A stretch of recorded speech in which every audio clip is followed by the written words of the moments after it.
Welcome back again to my channel. Ayan, kumusta mga palangga ko all around the globe.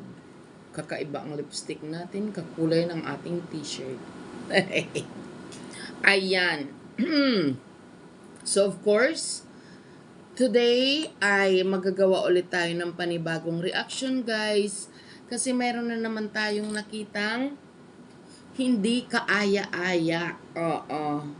At hindi ko talaga maintindihan kung bakit ganito sila. 'Di ba? Makapag-comment. Ayun na nga, itong comment na ito, sabi ko nga sa inyo, ay galing pa din to sa live ni reactor Nars Nora. Sabi ko nga sa inyo, napakarami. Kung nababas yung kabila, mas marami ang nangbabas kay Krishna. Hindi ko lang maintindihan kung ano talaga yung yung posisyon nila dito sa mga taong pinagsasabihan nila ng hindi maganda. Na kahit na yung mga tao na alam nyo ba yon, yung tumulong, yung ganyan, wala namang sinasabi, 'di ba? Gusto ko lang basahin sa inyo guys yung comment ng isang Elisa Dael. Di umano, sabi niya, yes, sabi niya ganun. Siyempre, nagko-comment siya base doon sa napapakinggan niya. Alam niyo ba yan? Base doon sa nagagalit yung bangs ko ba? Base doon sa napapakinggan niya. Sabi niya, yes, ako din dati Chris Pao. Pero naisip ko, sa ginawa niya, parang walang utang na loob. Paano mo ba nasabi yon, Elisa Dael? Paano mo maipapaliwanag na si Krishna ay walang utang na loob? Sa anong paraan mo masasabi yon? Kasi alam naman natin lahat yon, na ang utang na loob ay hindi nababayaran yan. Bagkus tinatanaw yan. At palagay ko naman, nagagawa naman yun ni Krishna. 'Di ba? Tinatanaw niya yung utang na loob na yon. Galing sa mga tao na tumulong sa kanya at lalong-lalo na sa tao na nag-ahon sa kanya doon sa ulingan. So sa anong aspeto mo masasabi na walang utang na loob? Fake news ka na dito. 'Di ba? Wala kang basihan. Wala kang mapapatunayan na masasabi mo walang utang na loob. 'Di ba? Na sabi niya walang utang na loob.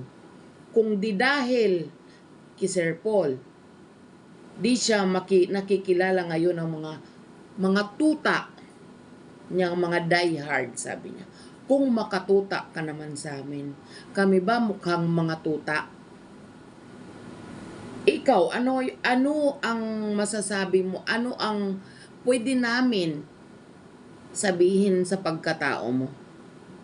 Kung makatuta ka 'di ba? Ikaw langaw.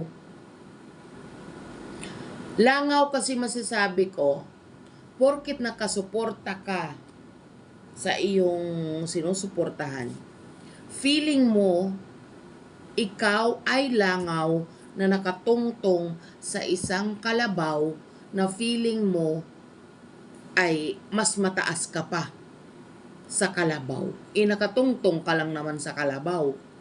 Example lang yun kasi sinabihan mo kaming mga tuta Oo. So, in-example ko din lang yon. Mga diehard daw. Ikaw ba, hindi ka rin diehard? Diehard ka.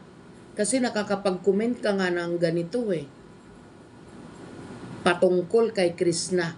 Dahil sa pagiging diehard mo sa iyong hinahangaan.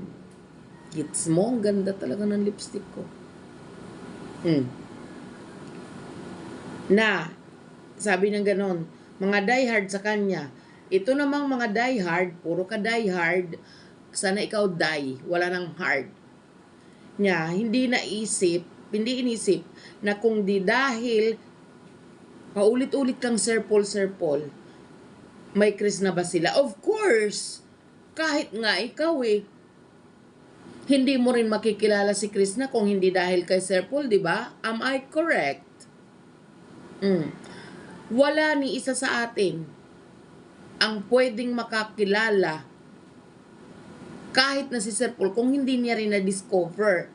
Huwag naman tayo maging tanga. Kukomment lang din tayo. Hindi natin iniisip ang ikukomment natin kung may saysay ba yun. Diba? Pero dito, ipapamukha ko sa'yo kung gaano ka katanga. Diba? Ha ha ha, sabi ng ganun. Di balik ko sa'yo, ha ha ha. Diba? Natatawa na lang ako, lalo na ako, natatawa ako sa kinukomment mo dito. Kasi unang-una, halatang wala kang alam dito. Halatang wala kang,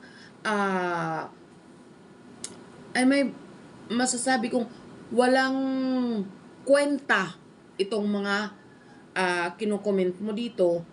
Gusto mo lang talaga siraan. Gusto mo lang talaga si Krishna, yung masiraan. Ganon. Including kami.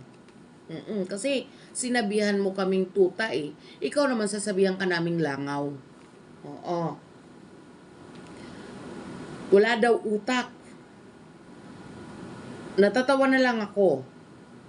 Sabi niya. Kasi wala din mga utak. Ay, wow! Dito sa kinument mo, or you are referring to Krishna na walang utak, mas lalong wala kang utak dito. Kasi itong mga pinagsasasabi mo, basta ka lang kumuda na hindi mo iniisip. Kung gamunggo ang utak mo, kahit kukunti lang yan, pagganahin mo ng tama. Kasi kung tama yung tumatakbo dyan sa utak mo, hindi ka makakapag-comment ng ganito. Kasi sablay ka dito. Diba? Unang-una, habang buhay, paulit-ulit, habang buhay, tumatanaw ng utang na loob ang isang peking Koreana. Nasa puso niya yun. At yun ay walang kabayaran.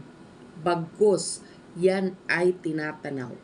Ikaw, Elisa Dael, tigil-tigilan mo yung comment mo kung wala ka rin lang naman mga batayan sa mga pinagsasasabi mo. Kasi itong mga comment mo, natural, makikita ng mga solid na nakasuporta kay Krishna. Anong gagawin? Babalikan yung tao na iyong sinusuportahan. So, alin doon ang pagtatanggol mong sinasabi? Isa ka din sa nagkukos ng malaking gulo. Hindi ko man dito i-react. For sure, may sasagot at sasagot sa'yo dyan. Diba? Kaya might as well, tigilan mo yung bibig mo. Kung hindi ka masaya na makikita mo ang isang peking Koreana, i-skip mo lagi ang kanyang mga videos. Kaysa nagko-comment ka ng walang kakwenta-kwenta. Mga panira din kayo no? Diba? Hindi kayo nag-iisip na yan ay nagkukos kayo para humaba ng humaba yung gulo. Paano matatahimik kung ang mga katulad mo laging nagkakalat ng mga panira na comment? Diba? Elisa Dael, tigil-tigilan mo yan. Bigyan mo ng respeto yung sarili mo para mag-comment ka dito.